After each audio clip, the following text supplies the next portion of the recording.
शिव महापुराण, यहां तक विष्णु पुराण कहती है, स्कंद पुराण वर्णन करती है, कार्तिक खंड वर्णन करता है कि तुलसी का क्यारा गोल है, चौकोर है, षडाकार का है। उसका भी प्रमाण हमारे शास्त्रों में लिखा हुआ है कि अगर तुलसी का कुंड गोल है तो वो ऐश्वर्य प्राप्त करता है, तुलसी का कुंड चौकोर है तो वो वंश की वृद्धि करता है, तुलसी का कुंडा अगर षडाकृति का है, 6 फलक वाला है, तो वो घर में संपदा की वृद्धि करता है। ये तुलसी के कुंड का भी प्रमाण हमारे यहां शास्त्रों में लिखा हुआ है कि कुंडा कैसा होना चाहिए। तुलसी के कुंड की आकृति कैसी होना चाहिए, तुलसी का कुंड होना कैसा चाहिए, उसका भी प्रमाण हमारे यहां स्कंद पुराण में लिखा हुआ है, विष्णु पुराण में लिखा हुआ है कि आपको क्या किस रूप में चाहिए। पर जगत है ना, दुनिया के आगे हाथ फैलाओ, जाकर निवेदन करो, यहां वाले बाबा के पास हो या वहां वाले बाबा के पास हो या उसके पास हो या उसके पास हो या जगत के पास जाओगे, दुख पाओगे, रुपया खाएंगे, चूना लगाएंगे, धक्के मारकर निकाल देंगे, 2-4-8 दिन घुमाएंगे फिराएंगे, कल आना, परसों आना, नरसों आना, ऐसा करना वैसा करना, बस बाबा यही घुमाते रहेंगे और तुम्हारे धन का चूना लगाते रहेंगे। पर निवेदन है, इनसे बचकर शिव की शरण में जाकर भगवान शास्त्र में जो लिखा है उसके अनुसार हम क्यों ना कर्म करें जिसका फल हम पा जाएं। हम क्यों ना ऐसा कर्म करें जिसके फल को हम पा सकें। हम क्यों भ्रमित हों।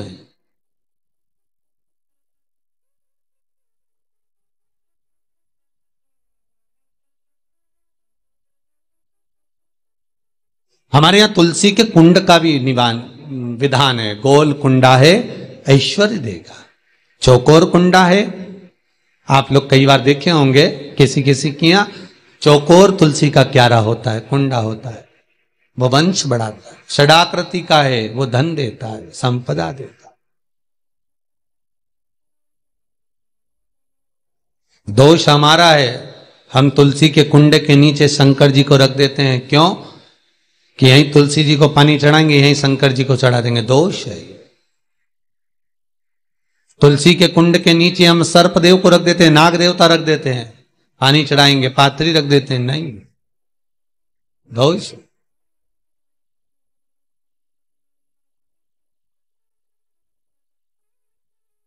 इसका दोष हम सबको, स्वयं अगर गलती करते हैं तो स्वयं को बोल।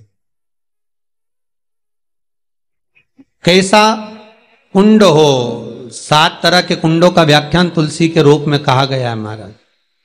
पहला गोल, दूसरा चौकोर, तीसरा षडाकृति, चौथा त्रिवेणी, 3 कोने वाला कुंडा। शास्त्र कहता है जिसके मार्ग घर में टुकड़े हो रहे हों, घर विभाजन की ओर हो रहा हो, तो 3 कोण का कुंडा घर में रखकर पूजा करने पर परिवार एक हो जाता है।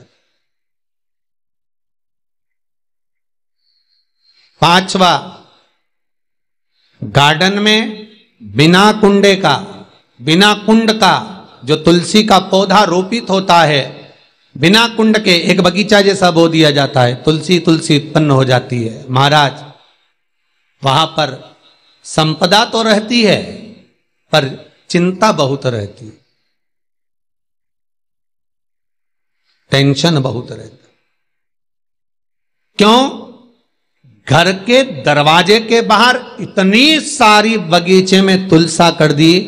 कोई निकल कर जा रहा था, उसने थूक दिया, कोई निकल कर जा रहा था, उसने पानी डाल दिया, कोई श्वान ने, कुत्ते ने, किसी ने, बिल्ली ने गंदगी कर दी, उसका दोष आपको लगेगा। इसलिए कुंड के अंदर तुलसा का, तो वो धन तो देगा, जो तुमने बगीचे में तुलसा लगाई है, गार्डन तुलसा का करा, वो धन तो देगा, संपदा भी देगा, पर चिंता को बढ़ा देगा।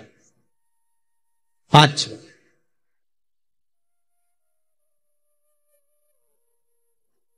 महाराज 6, तुलसी के कुंड को 3 धार पर लटका कर रखना। कई जगह पर आपने देखा होगा तुलसी का जो कुंडा होता है उसको 3 जो तार होते हैं, 3 जो चेन होती है, उस पे लटकाया जाता है। महाराज विष्णु पुराण उसका भी व्याख्यान करती है महाराज वहां व्यक्ति के कार्य उन्नति की सीढ़ी की ओर बढ़ जाते हैं। जैसे भोजन की थाली लग गई, भोजन तैयार हो गया, बस खाने बैठे हो और थाली खसक गई, समझ लेना कि तुलसी को अधर पर लटका कर रखा है। इसलिए कार्य तो हो रहे हैं, बनने वाले हैं, 4 दिन बाद ये काम होने वाला है, 8 दिन बाद ये काम होने वाला है, लग रहा है कि इसमें इतना फल मिलेगा, लग रहा है इस व्यापार को करेंगे तो इतना फायदा हो जाएगा, सब कुछ करा, लाखों रुपए लगा भी दिए, थाली मालूम पड़े खसक गई, अधर लटका है तुलसी। 7 क्रम है तुलसी के, ये छठा क्रम बताया। तुलसी का 7वां क्रम,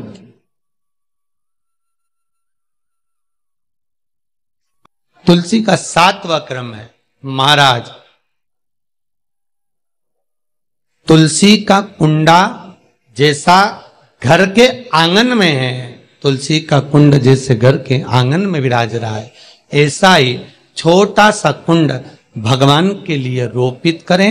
प्रतिदिन भगवान की सेवा करते समय तुलसी का कुंड सम्मुख रखकर उसकी आराधना करना, फिर उस कुंड को वापिस बाहर ले जाकर रखना, फिर दूसरे दिन पूजन के समय पर कुंड को लाकर रखना। हम तो यहां तक कहते हैं, विष्णु पुराण गर्ग संहिता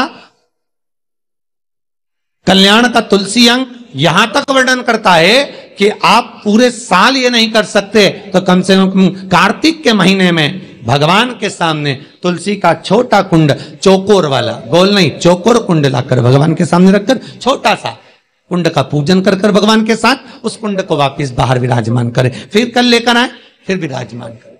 आप पूरे साल नहीं कर सकते तो 1 महीना।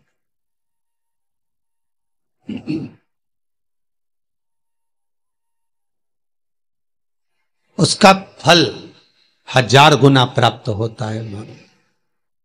तो किस चीज के लिए कहा गया कि तुलसी का कुंडा एक बाहर हो, एक घर के अंदर मंदिर के सामने पूजन के लिए रखा जाए, तो कहते हैं उस घर में वैभव, सत्ता, संपदा, लक्ष्मी, समृद्धि, शांति की कभी कमी नहीं, कभी कमी।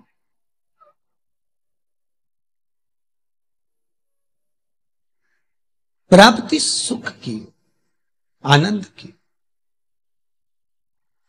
7 तरह के कुंड, 7 तरह के तुलसी के रोप का वर्णन हमारे यहां विष्णु पुराण में किया गया। 7। आप किस भाव से कर रहे हैं ये आपके ऊपर।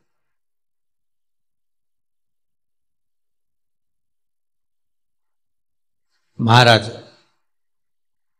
स्त्रियों के, नारियों के जितने भी रोग होते हैं, बीमारियां होती हैं, रजोधर्म से जुड़ी हुई जो भी तकलीफें होती हैं, उसका भी व्याख्यान देवी भागवत में स्पष्ट कहा गया। गूलर का फूल, अर्थात जो देवी जी को, माता जी को जो घंटी वाला फूल चढ़ता है लाल कलर का, गूलर का फूल, माता के चरणों को छुआकर, तुलसी के पौधे का स्पर्श कराकर, जो नारी को रजोधर्म से जुड़ी हुई परेशानियां होती हैं, उसके अंतर्गत वो फूल तुलसी का पौधा दिखाते हुए खिला दिया जाता है, तो 3 दिन में उसको 2 दिन में आराम लग जाता है, 2 या 3 दिन में आराम। महाराज, तो शास्त्र कह रहा है आराधना में आप हाथ की माला, कर की माला ना भी रखें तो घट की माला, तुलसी की माला, रुद्राक्ष की माला आपके कंठ में होगी, तो 21,600 श्वास जो मनुष्य के शरीर से प्रतिदिन निकल रही है, 21,600 श्वास जो मानव के शरीर से प्रतिदिन निकल रही है, उस श्वास के बल पर आपकी घट की जिह्वा से वो मंत्र जाप हो जाएगा, उसका पुण्य आपके खाते में।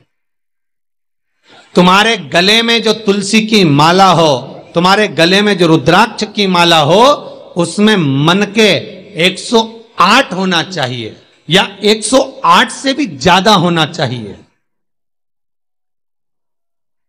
कम मनके की माला मत पहनना गले में, बारीक बारीक मनके की कर लो, छोटे से छोटे मनके की कर लो, 100 से भी ज्यादा हो, 108 से भी ज्यादा हो। क्यों? क्योंकि गले में अगर तुलसी की माला होगी, गले में रुद्राक्ष की माला होगी, भले तुम